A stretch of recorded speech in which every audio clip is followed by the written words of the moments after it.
When I was a child, my mother went to the grocery store to buy food. She never considered whether we should eat peanut butter that was organic, natural, oil mixed in or not. Food was pretty much plain food. In the past 60 or more years, food has moved up the importance chain. We always knew food was necessary for the growth of our bodies, but as time progressed, food attained other qualities and added importance in our lives. Some of us spend a great amount of time watching food channels. We can learn to pick it out, explore products from around the world, find new ways to cook it or places to visit to eat it.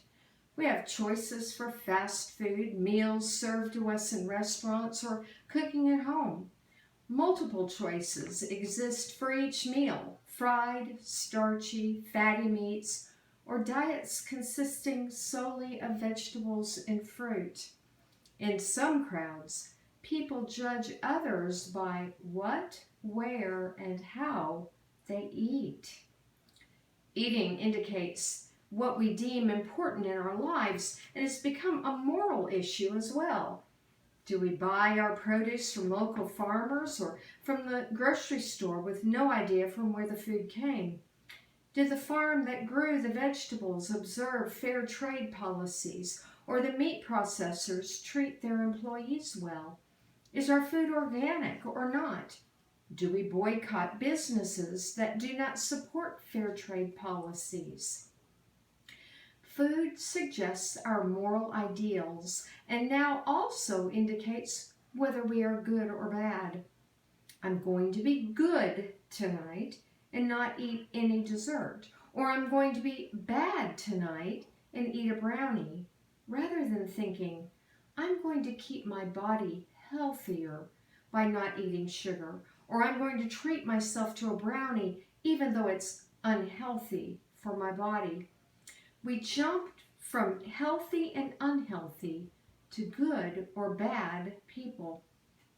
Writer Alice Waters pushed it even farther by saying, every single choice we make about food matters at every level. The right choice saves the world.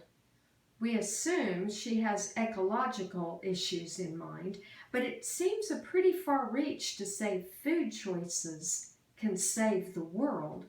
It reminds me of the reason given to finish our food as youngsters.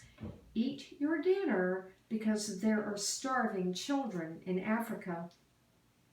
According to David Zoll in his book Seculosity, food is a meticulous score sheet of personal and social righteousness, the measure by which we determine our own value and other people's. Some become so fixated in this quest, they develop eating disorders, with a new one developing called orthorexia.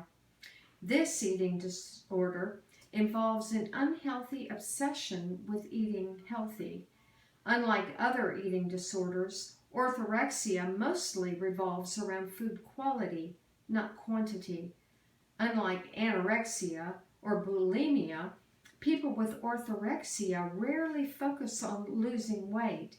Instead, they have an extreme fixation with the purity of their foods, as well as an obsession with the benefits of healthy eating. Food is linked to all the religions of the world.